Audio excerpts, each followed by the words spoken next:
The only time my mom cooked so-called American food when I was growing up was when my dad was away on business trips.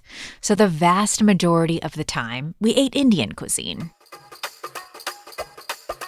Our plates were filled with white basmati rice, scoops of dal, veggies, or chole, and some kind of curry: chicken, lamb, fish, or egg.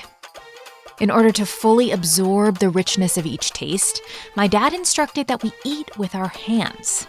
He always said that unlike forks and knives, the hand has a special scent that transforms the taste of food.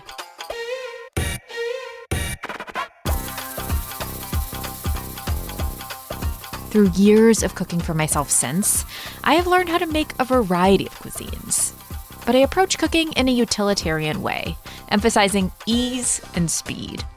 Which means if I make an Indian curry, the recipe is probably from an internet blogger, not my mom.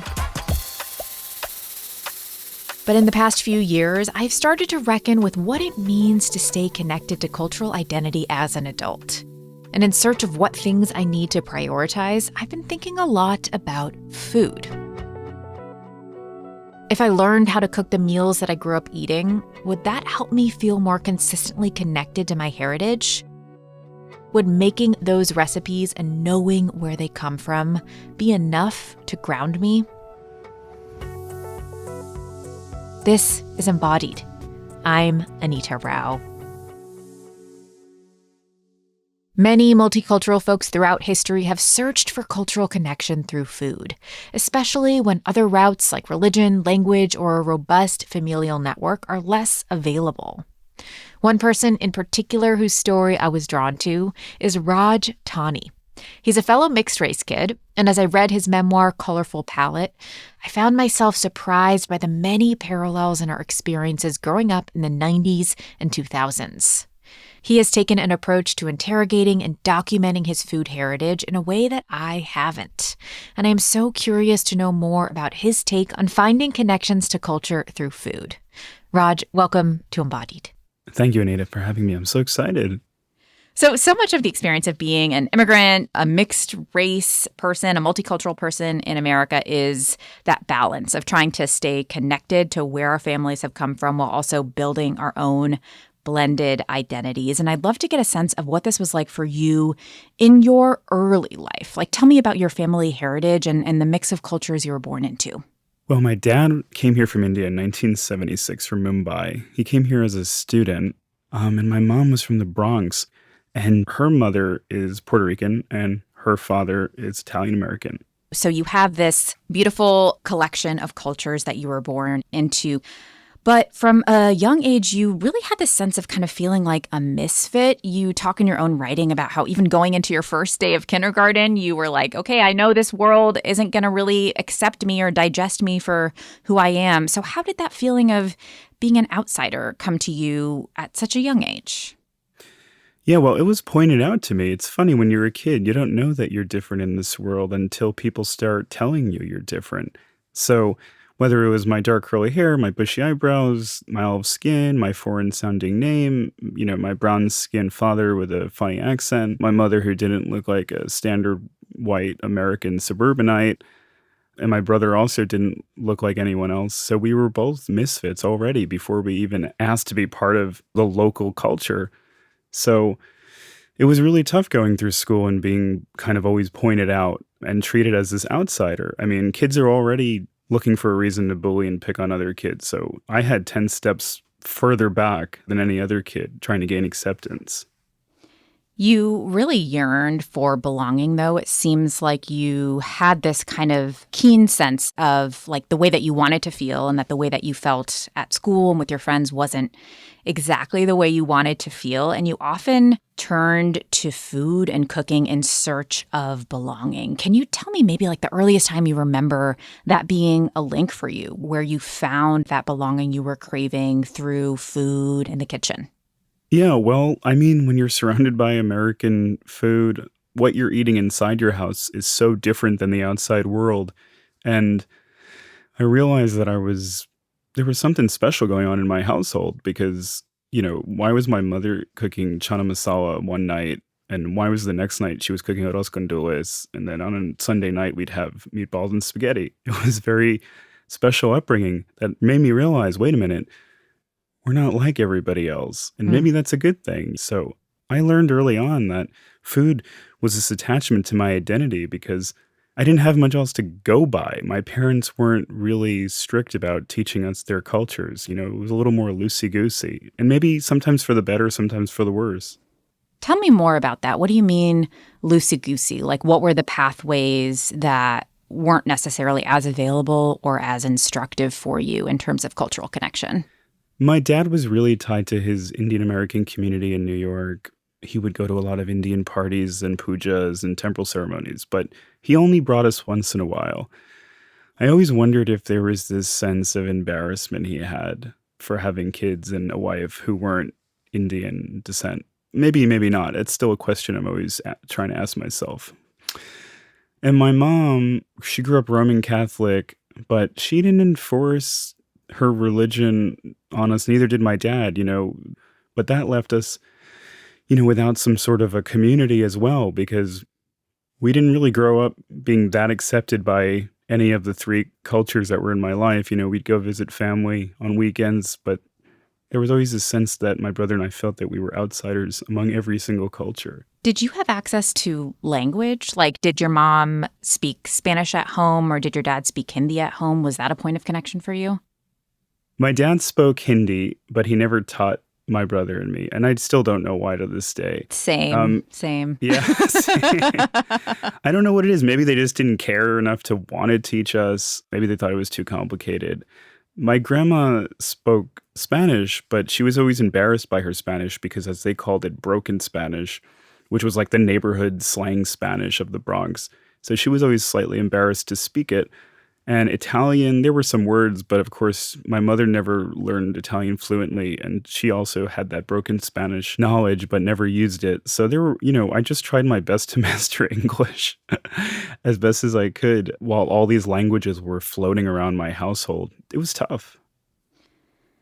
You note your mom and your grandmother both as people who spend a lot of time in the kitchen. But I'm curious, as a little kid, were you actually folded into the process of cooking or were you mostly watching? Like, how did you form these really deep food memories? I was a curious kid, and I used to ask a lot of questions early on about my mother and my grandmother's journeys, but they didn't always want to open up.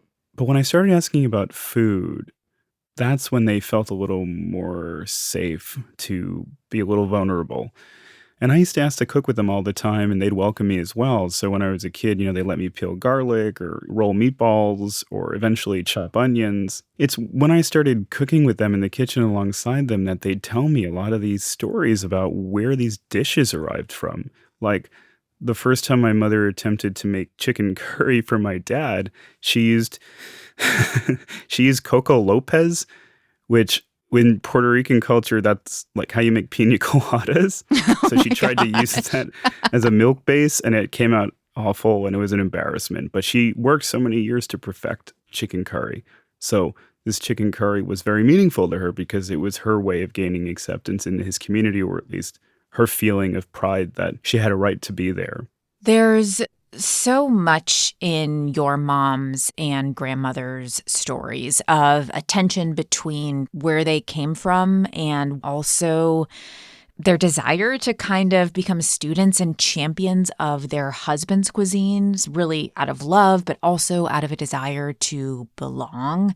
And this is a story that's really well told through two particular dishes. So could you tell me the story of your Nani's meatballs? That's the name that you call your mom's mom, your Nani. Yeah, those meatballs were very important to her because when she was marrying her husband in 1957, she was trying to gain acceptance into his Italian American culture. And they were making really derogatory comments like, I hope their babies don't turn out dark. These were aunts and uncles saying this.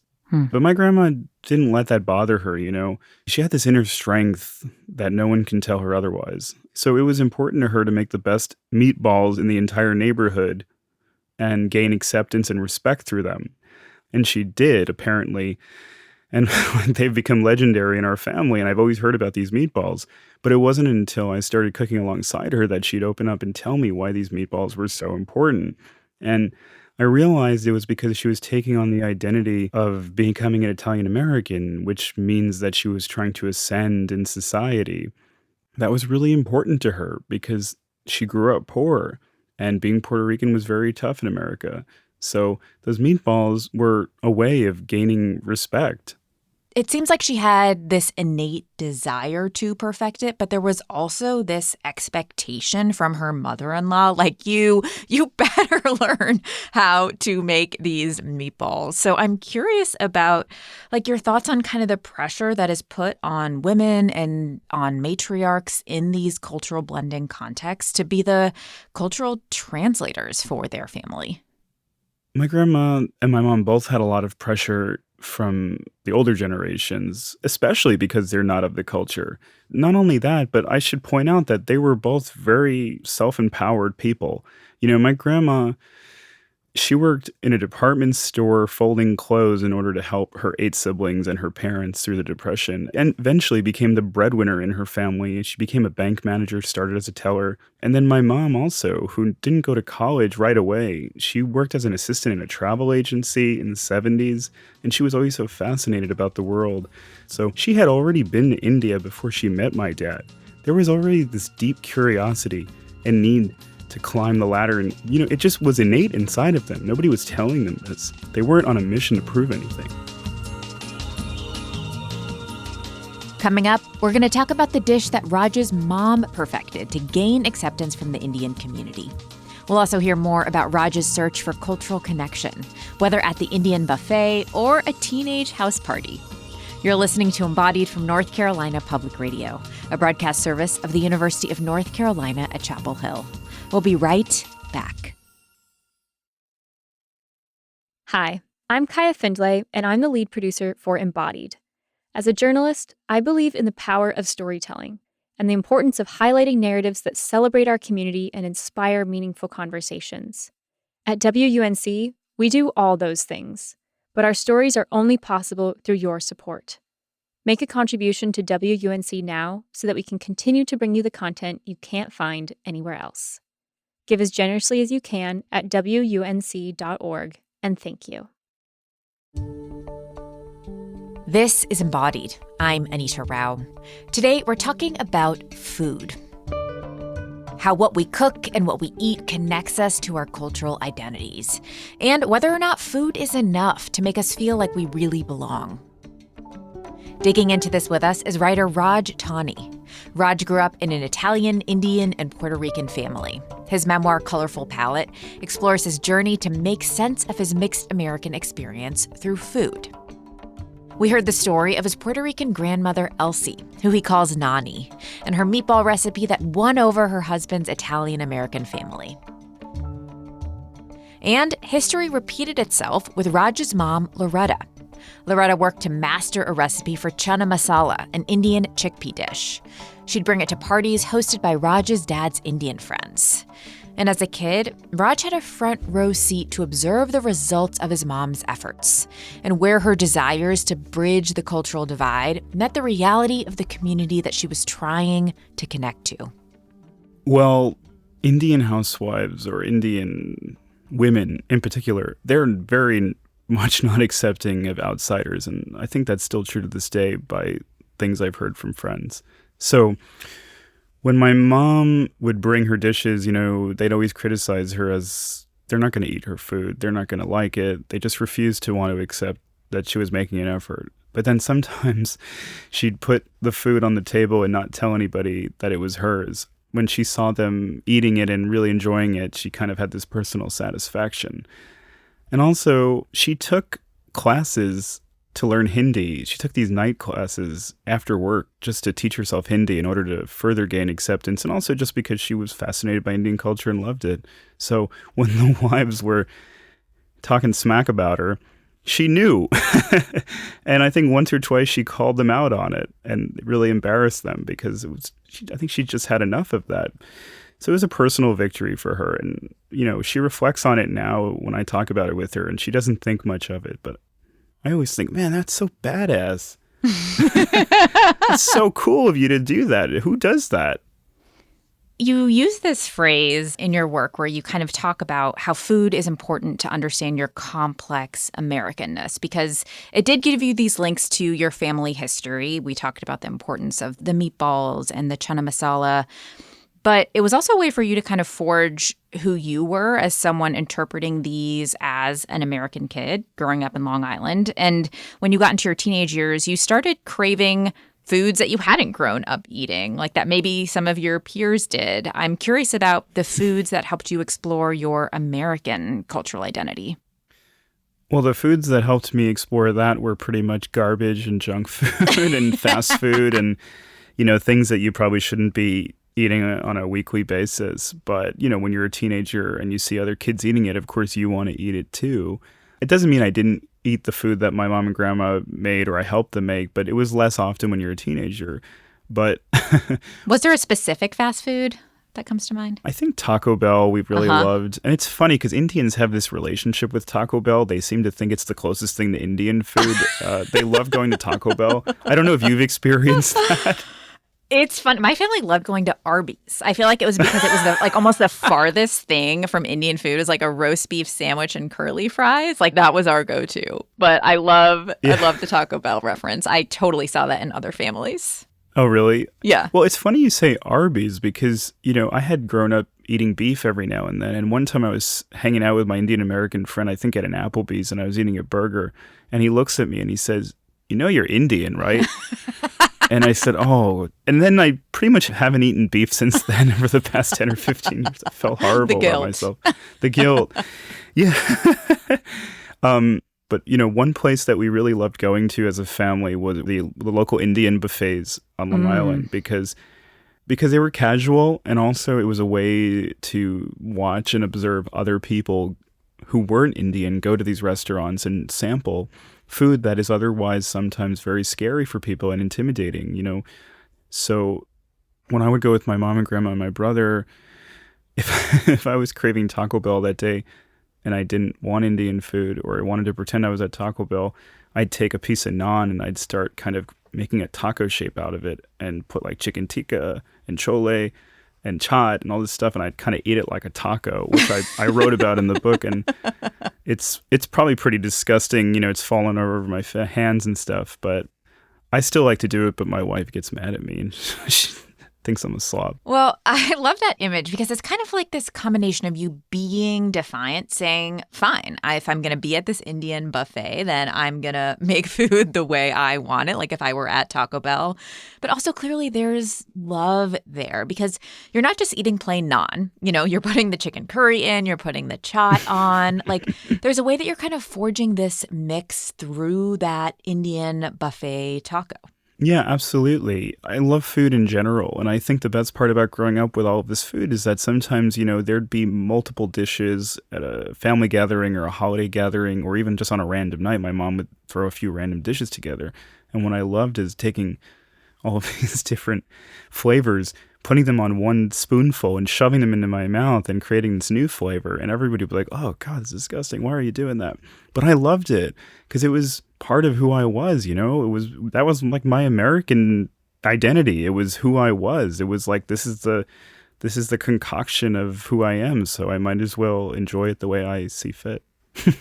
There's a story from your adolescence that I think really highlights this, bringing all of these pieces of yourself together. You were getting really into music. You started a band, and your parents let you host a concert in your backyard. And you are up there. Your mom and your grandmother are determined to feed the attendees. Your mom made pakoras and chutney. Your grandma made chicken cutlets. Like, set up this party for us. I really wish I could have attended. It seems amazing.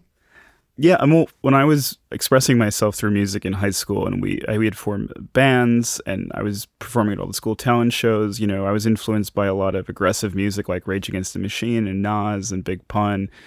So I was doing music like that in high school, and, we had this idea of like, we couldn't curse on stage, we couldn't be as wild as we wanted to, so let's do it on the back deck of my house and invite a bunch of people. So I asked my parents for permission, and they reluctantly said, yeah, my dad loves to like party, so he was all in. And, my mom and grandma, they all had to be there because everybody loves my family, because they're such characters. So they had to cook, of course. So all of these wild teenagers were having a great time, but they were also eating my mom and grandma's food. To watch these stupid teenagers appreciate their food the way I always appreciated it, it gave me a new perspective on how I should approach them as people. I had an adolescent perspective for so long, and then as an adult you realize these are just people trying to make the best life for themselves, and the way they want to nurture and take care of people is through food. And that's the power and the beauty of it. Food acts as this connectivity because you don't just want to nourish people, you want them to enjoy it, even if they're stupid kids. Yeah, and there is like that desire of wanting to share with other people. Like I feel like, it's kind of a stereotype of like the Indian parents, forcing all of their kids' friends to eat food or take home leftovers. But it really is like, it feels like an important extension of how you share your culture to like provide a sense of abundance and provide this sense of access. Like this food is here for you whenever you feel ready to take it. Yeah, I mean, that's absolutely right. I think that's the feeling you get when you walk inside somebody's household and they're cooking for you, that they don't just want you to enjoy the meal. They're saying, I want you to live. I want you to experience this. So that's why I love eating at families' houses, not only my own, but I love eating at friends or whoever I'm visiting at the time, and they cook a meal for me. I think that's 10 times better than going out to a restaurant. I want to talk about another part of your story that has a lot of important food themes, which is your relationship with your now wife, Michelle. You all met in your mid-20s. You were working in the communications realm, and food became a huge part of your courting and how the two of you got to know each other. So talk to me about what you learned about Michelle through food. Well, I learned that she is the product of her parents, Jim and Susan, who were both open-minded people. They come from Queens, and they were raised to have an open mind toward food and to love it and appreciate all cultures. So they instilled that in her. So on our first date, she took me to a place in Flushing, Queens, which is a largely Asian population. And I tried shabu shabu with her for the first time, which was something that she always loved. That's a hot pot with all these raw ingredients, and you kind of mix it in, and then you eat it either like a soup base, or you take it out of the pot and, eat it with chopsticks. And at that time, I was really unfamiliar with it, but I gave it a shot. And she later told me that she was testing me, and her mother would say, oh, that was horrible. Why would you do that to that poor boy? But she wanted to see if I was open-minded. And here I am thinking I'm the most open-minded person in the world. And meanwhile, she was testing me, and I love that about her. I respected her so much that she wanted to see, if I was who I said I was. And I was so nervous that I shook her hand at the end of the night. Yeah, I'm really lame. Well, so, I mean, she clearly has a love for food and is adventurous and is interested in understanding where food comes from. But I'm curious if there's ever been times where it feels hard to kind of communicate the complexity of your cultural identity with her, and how you go about doing that through food and through other means. Well, I think Michelle is really responsible for bringing this kind of cultural pride out of me. I think when I was in my 20s, there was a sense of shame, and I just wanted to assimilate into being like an all-American person. But she was the one who said, these are the best parts about you. Why are you trying to push them down? This is who you are. So she showed me that my identity was really my strength. It wasn't a disability. It wasn't something I should be shy about. It's something that is a superpower, really. And I owe that to her. I feel like I know myself more because of her. I love that. And I think there's so much in this being a mixed kid and a multicultural person where there are things that you just grew up absorbing, like having access to food at the dinner table and those things just being a given. And then once you're out on your own and you have to figure it out for yourself, I think the role a partner can play in helping support that is so important. Even just asking the question of like, why do you make chole this way? Like having the ability to reflect on that and push you to ask new questions. I'm curious about kind of how the process of writing this book and collecting recipes from your mom got you to ask new and different questions about the significance of these recipes. Well, writing the book was emotionally draining, to be honest, because I had to revisit parts of my life that I, hadn't been in my mind for so long. But every time I would write a chapter, I would always come back to food, and that's why food was so valuable to me. And my mom helped me with the recipes in the book. My grandma had passed in 2018, so I only had some recipes from her, but my mom gave me the rest, and she would tell them to me verbatim. There were no exact measurements in these recipes. Everything was like spoken word poetry. It was like a dash here, nix this, da da da da. It was really cool the way it came out. And when the publisher asked me, do you want us to put exact measurements in? I said, no, that's exactly the opposite of what I want, because it's like a family heirloom and it's perfect the way it is. It's perfectly imperfect, just like my family, just like me, I guess, just like all of us, it's beautiful. The messiness is beautiful. So writing about, I don't even remember your question. Sorry. Well, I want to ask you about that because I totally hear that, but I think that makes it hard for me sometimes to make my mom's recipes because I'm looking and I'm like, or like if I take the time to call her and ask for something and she says like, a bit of turmeric and some ginger. And I'm like, I don't have time to maybe mess this up and not have dinner tonight. And it's like this slow build of obstacles that make me turn to a random internet blogger's curry versus my mom. So like, how do you actually navigate that? Like the practical piece? Well, I think I observed so much in the kitchen that when my mom says a pinch or a dash or a small spoonful, I knew exactly what she meant. And now that the book's been out for a little while, people have sent me photos trying the recipes, and they come out exactly the way we hoped they would. So I don't know what that says about exact measurements, but I think recipes that have lived and survived for this long have for a reason. Do you think there's something that people can do if they don't have the ability to observe? Like if they are really far from family or if they don't have that direct connection to like get in the kitchen and observe? Like what are the other pathways? Well, I think that's where cookbooks come in, and cookbooks are a really useful tool, and they've lasted these many decades or centuries for a reason at this point. So I'm all for cookbooks. And then I do think the internet does play a good role in watching people make food, and I don't know if people want to do like my mom did, whereas you can actually go to a local restaurant and ask to observe the cooks in the kitchen and write down notes. That's what she did. So your mom just like walked into the kitchen and asked people, can I watch you cook? Yeah, she went to the host or the waiter or someone and she said, can I walk in the back room and just stand there and watch them cook? And she did. And she took pages and pages of notes. Because that was the late 70s, early 80s. It was either that or that one cookbook she had, which was Major Joffrey's book. And I guess that was her way of observing people. That was like YouTube before YouTube, or Food Network before Food Network, is actually watching people cook in front of you. One thing I'm curious about, you're someone who thinks a lot about food. You've spent this time collecting these recipes directly from the source, from your mom.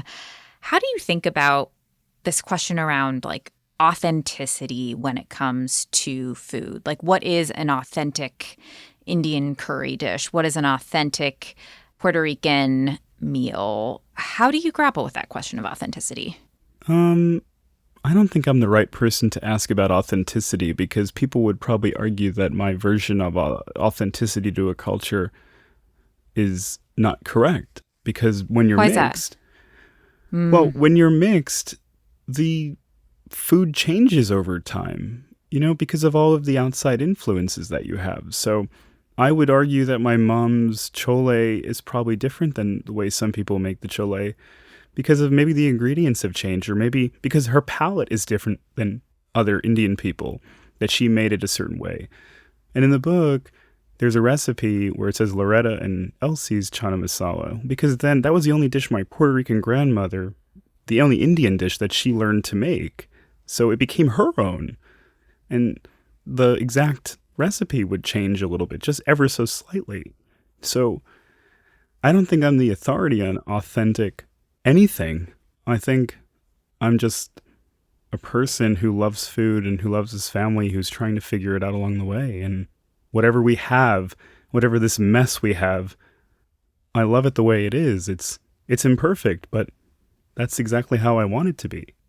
So you're not in search of, authentic Italian meatballs. You're in search of Elsie's meatballs that are maybe not capital A authentic, but they're ones that have kind of evolved over time. I don't even know what authentic means anymore. And Yeah. Living a life not committed to any one culture, but learning to respect all of it.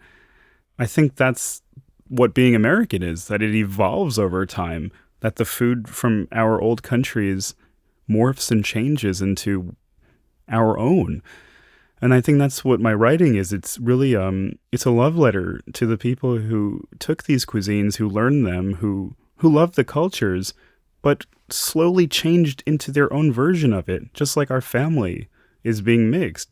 We're our own version. We are not like anybody else. And that's, I think, the cool thing about being mixed, rather than something that I was once ashamed of, is that I don't want to be like anybody else. I don't want the food to taste like anybody else's. Yes, of course, for the most part, it tastes like the authentic, real thing. But maybe there's a slight hint of something else.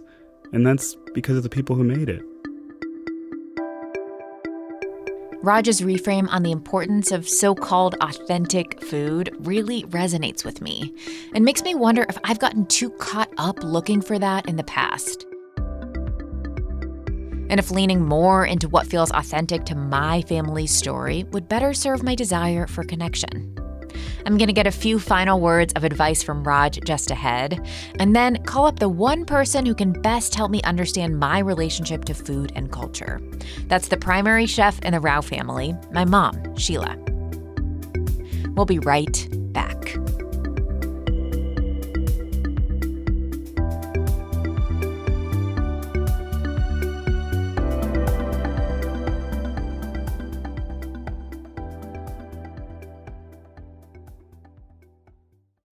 This is Embodied. I'm Anita Rao.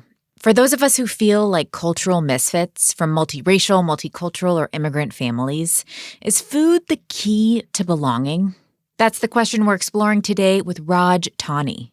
Raj is a writer and the author of the memoir Colorful Palette.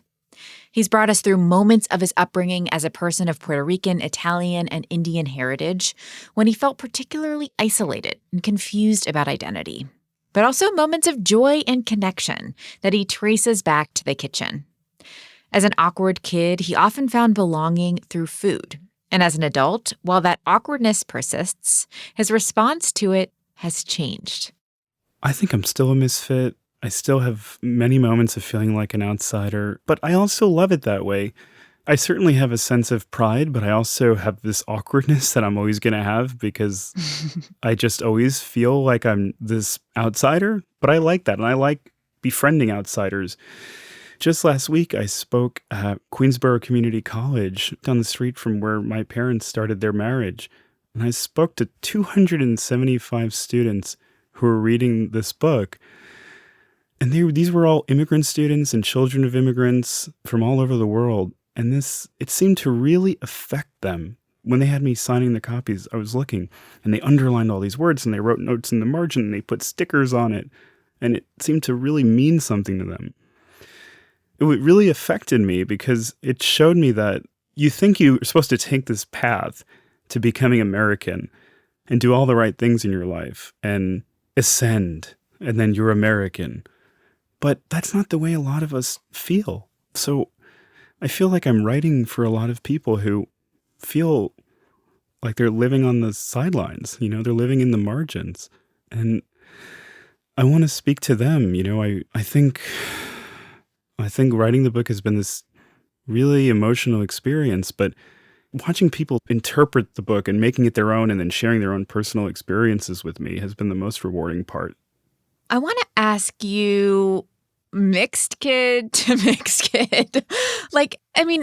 How would you help me kind of answer this question of how to figure out the role that food can play in making me feel more connected to my Indianness? Like, do you have advice for me? Oh, go hit the Indian buffet and just, Uh-huh. get messy. Just throw a bunch of dishes on your plate, make a taco out of the naan bread. Yeah, just go be part of it. You want to really know, like, about Indian culture, go to your local little family-owned Indian restaurant and you'll see that food is so meaningful to them, and that they're really cooking it in the back and they want you to like it. They want you to come back. That's the best way to feel connected, Every time I eat Indian food or any food from my cultures, I feel like home. I feel like it's part of me. Well, food is an important way of finding home and exploring. I think you're putting it so well when you talk about food as a way to play with identity as well. And at the buffet, you can play. You can find the balance of the things that might feel more familiar and the things that might feel more distant. We've talked a lot about the role that food can play, but in moments when you're feeling like a misfit and you're wanting a way to feel connected and food isn't doing it, are there other things that you have tried to do to find a way in and try to find a way to kind of feel closer to where you came from? I think learning about the people who came before you is crucial to understanding yourself. Whether you want to know about their journeys or whether it's difficult to hear about what they had gone through, I think the more you learn about those people who raised you, and for better or for worse, everything that they had gone through to make you and make you who you are, it makes you connected to this past and these cultures. Every time I think about what it means to be American, there's so many answers to that question. And I'm still asking that to myself every day because it changes, but I think the more I've learned about my own family and everything that they had to go through gives me a sense of identity and purpose. And I do it for them, I'm writing it for them in a way to better understand myself. And I don't think I have all the answers, to be honest with you. I think I'm still searching for those answers. Well, I so appreciate you going on this journey with me and your book and your writing. Raj Tawney, thank you so much for the conversation. Thank you, Anita. I really appreciate you having me.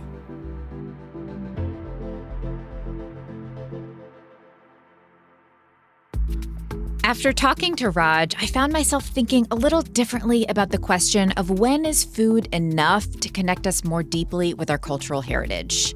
In his story, I see that what makes those recipes and meals so transformative is that he spent a lot of time in the kitchen with the people making them, gathering and documenting the recipes alongside the stories of the chefs. So I realized that I needed to start a conversation with the main chef in my family, my mom, Sheila. Like Raj's family matriarchs, she became an essential cultural translator, helping my siblings and I get to know our Indian heritage through cuisine. I know some about her cooking journey, but definitely not enough. So I gave her a call. Hey, Mom, are you there? I'm here, Anita. How's your day going? It's going well, thank you. My mom and dad met in 1981 at a hospital dance in England. He was furthering his medical education with plans to move back to India, and she was a midwife who had never traveled outside the UK. They fell in love, got married, and food quickly became an important part of their relationship. I liked him right away. I thought he was super cute, really quirky, had his own fashion sense, bell-bottoms, sweater vests, and a big tie. And I knew that food was important to him. I mean, at that time, he was still a resident and he was eating a lot of hospital food, which is kind of yucky, especially British hospital food. So when he wasn't working, connecting with food, which was from home, I think was important to him. I knew that because we'd order food from one of two restaurants that were available. And, he was still young then. He was only 25. So he wanted things which would connect him with his sense of home and identity. Food gave him comfort and made him feel comfortable. So were you ordering from like a local Indian place? Yes. Grangetown Tandoori. Had you had Indian food before that? I had not. It wasn't even particularly healthy food, but it was what was available, like chicken curries, which were a little bit oily, and tandoori naans. So what was it like for you to eat that food for the first time, kind of with him, knowing that it was food he was so familiar with, but food that was so new to you? It was okay. I mean, it was totally alien food to me. I'd not eaten any spicy food at all. But luckily for me, I have a pretty robust gut, so it never bothered me. I enjoyed it. So when did you cook your first Indian meal? Is there a specific memory or moment that comes to mind? Very much so, because we'd been married for 2 days. And so I was just feeling very lovely in my new married accommodation. And Dad said, Sheila, I think we should invite all my chiefs for supper. And I'm like, oh, really? I don't know how to make anything. I'm like totally panicked. I'm like, I can't do this. Help. This is not okay. Give me some time. But he was like, no, I think we should definitely invite them. How about next week? Let's fix a date. Our next door neighbor was a very nice Indian lady, and her mom happened to be here from Kerala. And he said, why don't you just go ask auntie if she can teach you something? And I'm like, oh, that's a good idea. So literally knocked on the door, and I'm like, help, I'm going to have these 4 people over next week. And you have to give me like a quick primer and teach me how to make. And I said 2 things. I thought that was doable. What did you learn? She taught me a Kerala chicken curry with potato. I remember the ingredients: coconut milk, garam masala, tomatoes. Then she taught me real easy green beans. And then I made rice and yogurt. It all went off fabulously. And I'm like, whew. And that was it. That was my baptism into how to do Indian cooking.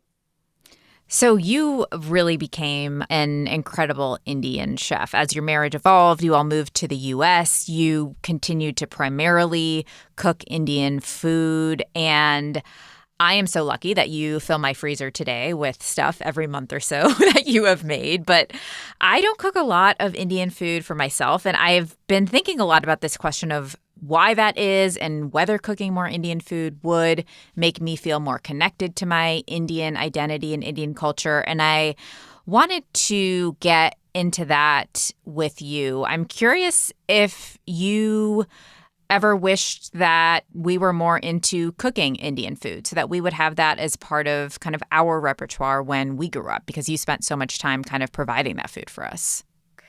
I did not teach you how to cook because I was just, my approach was, I'm going to make a good meal. It's very important that as a family, we gather around and we eat together. Meal planning didn't exist in those days. Dad was never there. He never helped. So I felt comfortable making Indian food. So it was a default and it was easy for me. So that's what I would do.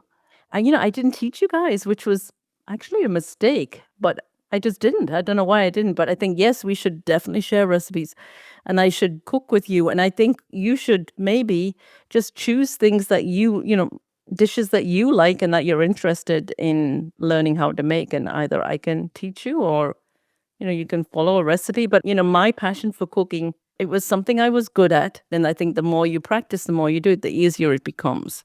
Well, you have an intuition around cooking and around cooking Indian food that I think is so impressive. Like you can taste something and immediately know like, oh, a little bit more lemon, or I added too much turmeric, or whoops, I forgot the cumin.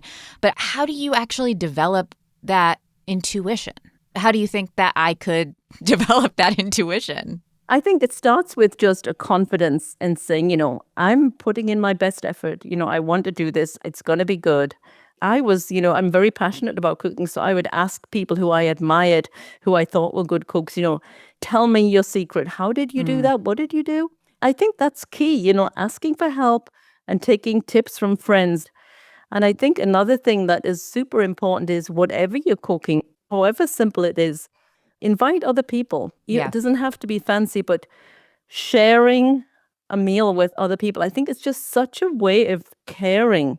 And it's a simple thing that we can do. And I think it's really hard in like where everybody's busy and running pillar to post.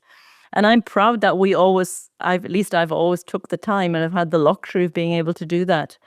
And I think, you can do it. You have a lot of confidence and I believe in you. You totally can do it. And I mean, I love my pressure cookers like they're like my children, Well, you've said to me before that you want to be buried with all of your pressure cookers. And teapots. Yeah, and absolutely. your teapots. And your teapots. Because it's a spiritual experience, just really getting into the zone and making a good meal.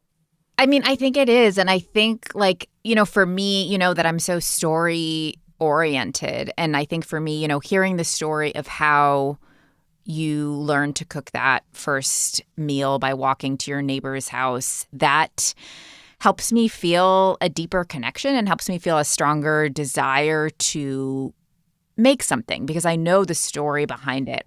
Do you feel like there are more stories that you have around food or that Dad knows that you guys could share? Yes, I think we do. And I think what I need to do is start writing a recipe book. I mean, I have the recipes in my head and I have some of them typed off, but I think that is a really important way of sharing and encouraging you all to cook. Like, some people have an innate interest, and I think maybe you have to just cultivate it and sort of think, okay, I really want to try to make this one dish, and don't be discouraged if it doesn't taste good the first time, because you have to try a few times. It's not always. And for me, frustration never happens. If frustration happens with everything, but cooking, I never get frustrated. You might say to me, oh, well, could you write an essay? I'm like, okay, I'll make dinner for 100 people, but I'm not going to write an essay. Well, I can help you. I can definitely help you with the cookbook piece. I feel like our skill sets are a good complement there. But do you think so? Okay, if you're gonna, let's propose this idea. So if you are gonna make this cookbook of these recipes, what British recipes would you include? We've been talking a lot about how, you've become such a good Indian chef, but are there British foods that you would like us to learn how to cook or learn more about?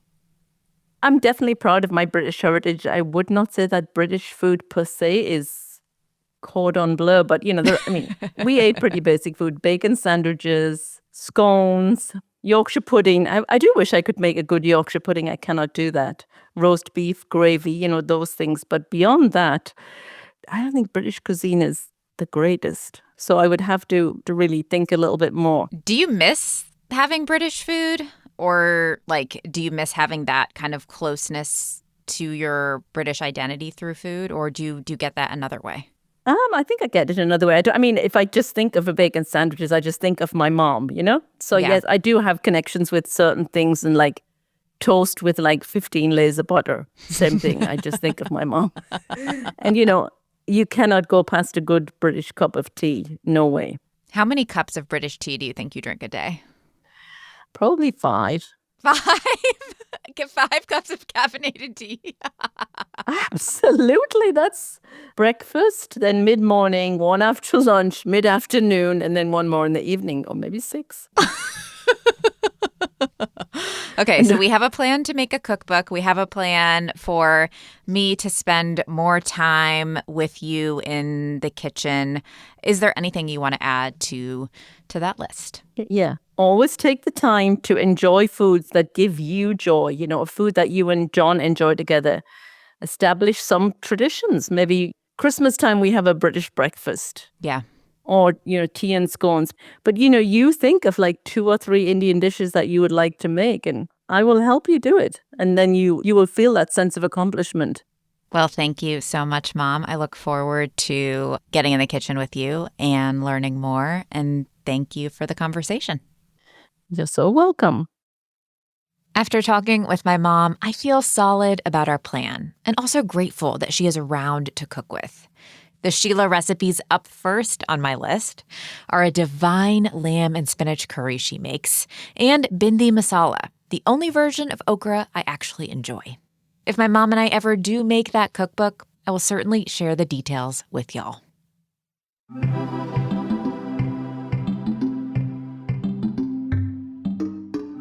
That's it for our show today.